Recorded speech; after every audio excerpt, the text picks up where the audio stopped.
ओम नमो भगवते वासुदेवाय। महाभारत की कथाओं में प्रसंग है जरासंध की उत्पत्ति और शक्ति का वर्णन। वैशंपायन जी कहते हैं, जन्मेजय धर्मराज युधिष्ठिर ने श्री कृष्ण की बात सुनकर उनसे प्रश्न किया। उन्होंने पूछा, श्री कृष्ण यह जरासंध कौन है? इसे इतनी शक्ति और पराक्रम कहाँ से प्राप्त हुआ? भला बताइए तो सही। जैसे धधकती हुई आग का स्पर्श करके पतंगा चल मरता है, वैसे ही वह आप से शत्रुता करके भी भस्म नहीं हो गया। इसका क्या कारण है? भगवान श्री कृष्ण ने कहा, धर्मराज, जरासंध के बल वीर्य का वर्णन मैं करता हूँ और यह भी बतलाता हूँ कि इतना अनिष्ट करने पर भी मैंने अब तक उसे क्यों छोड़ रखा है। कुछ समय पहले मगध देश में वृहद्रथ नाम के राजा राज्य करते थे। वे तीन अक्षौहिणियों के स्वामी, वीरमानी, रूपवान, धनवान, शक्ति संपन्न और याज्ञिक थे। वे तेजस्वी, क्षमाशील, दंडधर और ऐश्वर्यशाली थे। उन्होंने काशीराज की 2 सुंदरी कन्याओं से विवाह किया और उनसे प्रतिज्ञा की कि मैं तुम दोनों के साथ समान प्रेम से रहूंगा। इस प्रकार विषय सेवन करते करते उनकी जवानी बीत गई, परंतु मंगलमय होम, पुत्रेष्ठ यज्ञ आदि करने पर भी उन्हें पुत्र की प्राप्ति नहीं हुई। एक दिन उन्होंने सुना कि गौतम कक्षीवान के पुत्र महात्मा चंड कौशिक तपस्या से उपराम होकर इधर आए हैं और एक वृक्ष के नीचे ठहरे हुए हैं। राजा वृहद्रथ अपनी दोनों रानियों के साथ उनके पास गए और रत्न आदि की भेंट करके उन्हें संतुष्ट किया। सत्यवादी चंड कौशिक ऋषि ने राजा वृहद्रथ से कहा, राजन, मैं तुमसे संतुष्ट हूँ, जो चाहो मुझसे मांग लो। राजा ने कहा, भगवान, मैं अभागा एवं संतानहीन हूँ, राज्य छोड़कर तपोवन में आ गया हूँ, भला अब मैं वर लेकर क्या करूँगा? राजा की कातर वाणी सुनकर चंड कौशिक ऋषि कृपा परवश हो गए एवं ध्यान करने लगे। उसी समय जिस आम के पेड़ के नीचे वे बैठे हुए थे, उनसे एक फल उनकी गोद में गिरा। वह फल था तो बड़ा सरस, परंतु फिर भी तोते की चोंच से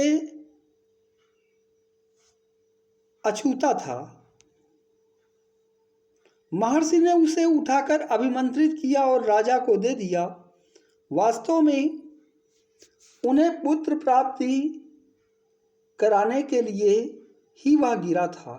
महात्मा चंड कौशिक ने राजा से कहा कि अब तुम अपने घर लौट जाओ, शीघ्र ही तुम्हें पुत्र की प्राप्ति होगी। प्रणाम के पश्चात वृहद्रथ अपनी राजधानी में लौट आए और शुभ मुहूर्त में वह फल दोनों रानियों को दे दिया। रानियों ने उसके 2 टुकड़े किए और बांटकर एक एक टुकड़ा खा लिया। संयोग की बात, महर्षि की सत्यवादिता के प्रभाव से दोनों रानियों के गर्भ रह गया। राजा वृहद्रथ की प्रसन्नता की सीमा न रही। धर्मराज, समय आने पर दोनों के गर्भ से शरीर का एक एक टुकड़ा पैदा हुआ।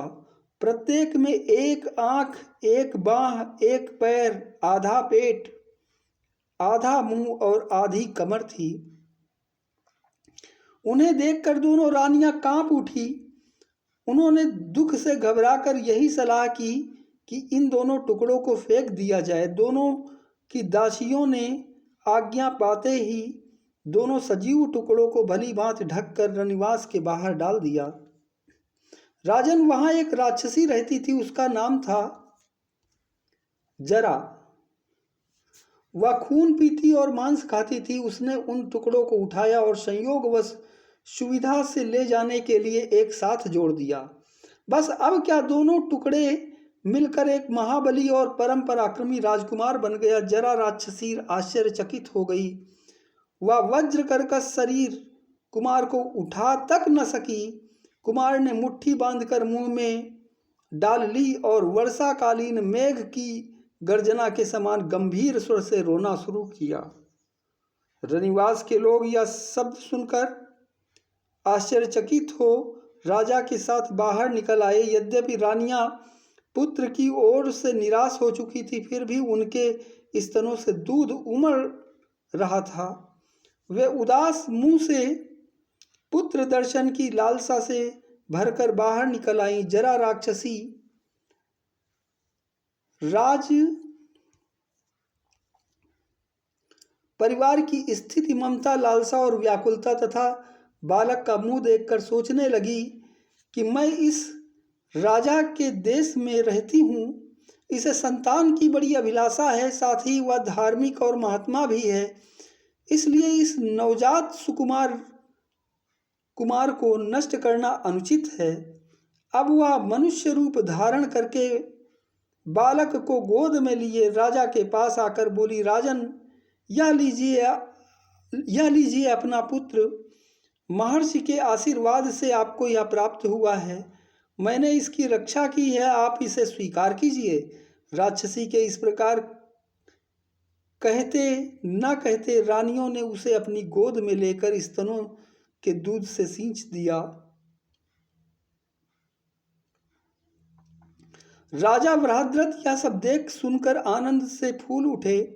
उन्होंने सोने सी मनोहर मनुष्य रूप धारिणी राक्षसी से पूछा, अहो, मुझे पुत्र देने वाली तुम कौन हो? मुझको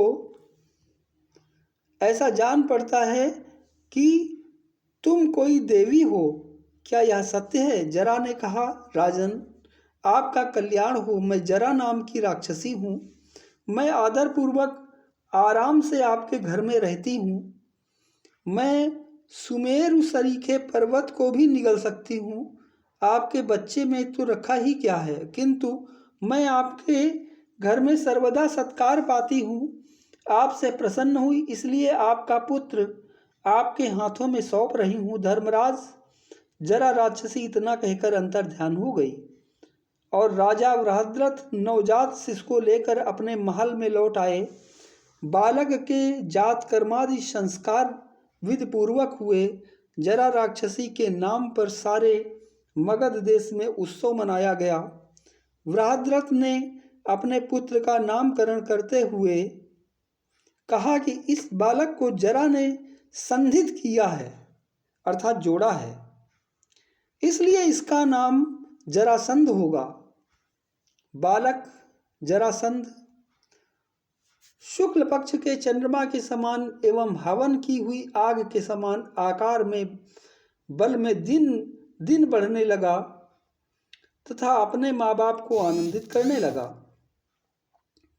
कुछ समय के बाद महर्षि चंड कौशिक पुनः मगध देश में आए।